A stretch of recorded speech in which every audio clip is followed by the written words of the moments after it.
All right, hello, my name is Baldemar, and I'm here today to talk about the death penalty and its use as a deterrent. Many of us are aware of the death penalty, and many of us are aware that the death penalty is still legal in the majority of states within the United States. And I'm pretty sure most of us are aware of the fact that executions are still going on every single year. And the common reason that people use for why the death penalty is still used is because it's seen as a deterrent against violent crime. And it's quite a common, it makes sense, like it pretty much relies on our common sense. But I'm here today to actually challenge that. My major claim is that the death penalty has failed as a deterrent against violent crime in the United States. I'm going to support this with three subordinate claims. My first being that experts are not convinced of a deterrent effect from the death penalty. My second is that the death penalty is not an effective method of lowering violent crime rates. And my third is that studies showing a deterrent effect from the death penalty are flawed. My first subordinate claim, experts are not convinced of a deterrent effect from the death penalty, is supported by a 2009 survey who was performed by Michael L. Radlett and Tracy L. Lackock. And this survey revealed the vast majority of the world's top criminologists do not believe that research has demonstrated that the perceived deterrent effect from the death penalty is a correct thing. Instead, the survey asked 12 questions to 94 distinguished scholars that were some of the leading experts in the American Society of Criminology. After 79 of the questionnaires were churned, the results showed that 89.6% of the people surveyed did not think that executing people who committed murder deters others from committing murder. 56.6% of the people surveyed believe that it is totally inaccurate to state that the death penalty significantly reduces the number of homicides, and 88.2% of the individuals surveyed did not think that the death penalty acts as a deterrent to the commitment of murder. And that supports pretty much my initial supporting claim, which is that experts are not convinced of a deterrent effect from the death penalty. My next subordinate claim, the death penalty is not an effective method of lowering violent crime rates, is supported by two pieces of evidence. The first being that states within the United States with the death penalty have higher rates of murder compared to states without the death penalty. This is supported with data that has been recorded from 1991 to 2011. The data was collected by the FBI and was organized by the Death Penalty Information Center. And it pretty much shows pretty consistently that states without the death penalty have consistently lower murder rates than states with the death penalty.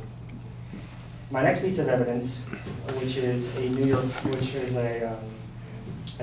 was given by the New York Times in a September 22nd, 2000 article, shows the results of an analysis that they executed. The author, Ford Fessenden, reports that the analysis showed that the homicide rates have not declined any more in states that instated the death penalty than states that did not. The report also showed that in 1993, the 21 states that carried out executions saw a reduction in homicide rates in the following 4 years by a total of 5%. While states that did not carry out executions within those same years saw their homicide rates drop by 12%. In other words, basically states that did not carry out executions from 1993 to 1997 saw lower homicide rates, more than double, than those of states that actually carried out executions within those same years. I'm now going to move on to my next claim, which is that studies showing a deterrent effect from the death penalty are flawed. This is supported by a report by Jeffrey Fagan, a professor of law and public health.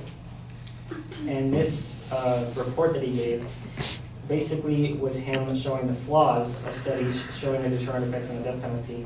And he was doing this for the Columbian School of Law, and he did this in the summer of 2006. One of the critiques of the studies that he gave was that most fail to account for complex social behaviors, such as drug epidemics, which are reliable predictors of fluctuations in the murder rate over time. Many of the studies also fail to look separately at the subset of murders that are eligible for the death penalty. Instead, they lump together all homicides, ignoring that some forms of homicide are more deterrable than others. One study also found that domestic homicides are more deterrable than other types of homicides.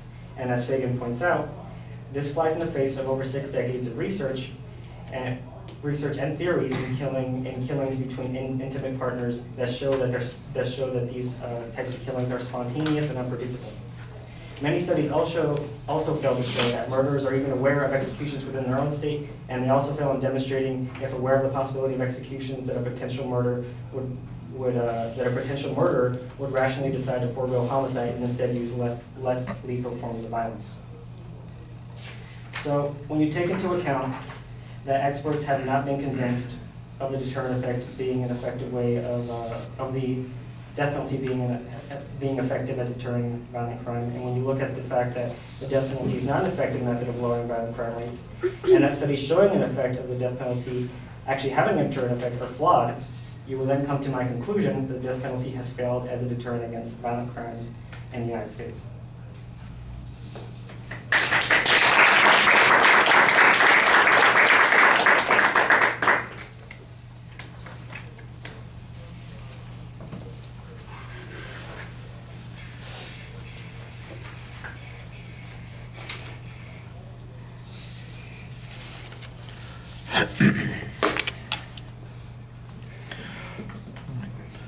Baldemar, the topic is clearly identified. Your proposition is stated right up front. There's an excellent layout of the supporting structure, so it's going to be easy for people to follow. I think that you could use a little bit more information on that first point. Mostly what you have is that survey result, and I understand that you're kind of looking at a consensus. Later on in the argument, there's a reference to a long history of research that suggests that intimates are spontaneous in their actions and behaviors. Seems to me like information like that would also fit into that first point, because it suggests that there are experts who have reached the opposite conclusion, and that is a consistent result. So I think that although the evidence that you cite there is pretty good, I think that like I said, it's thin. It's that one survey of the 94 people, and I don't know how many criminologists there are out there. I don't know how many studies have been done on those kinds of things. If there have been 4,000 studies and 94 criminologists are saying that there's no consensus, and they've looked at all of those 4,000 studies, that sounds pretty good. On the other hand, if there have been 2,000 studies and the 94 criminologists are looking only at 500 of those studies, I don't know. So that's why additional information would be helpful on that point. I thought you had very clear transitions between the secondary points. It was easy to follow. Like I said, you labeled all of those points. Your explanation on the second and third point, both of those were very straightforward and clear, and I thought you did a good job citing the evidence on those points. Delivery issues, I think your voice is very effective. You project well, and there's good confidence in your voice. You do have a tendency, however, to read the whole time, and you're not really talking to the audience. I think you do okay right at the beginning of the speech, which is a good place to establish some ethos, but you need to keep up doing that sort of thing during the presentation, because otherwise it just feels like you're given that report sort of thing. And even though I think you do a good job with the paralinguistic stuff, you need to be more effective with the visual stuff too. All right. Merci.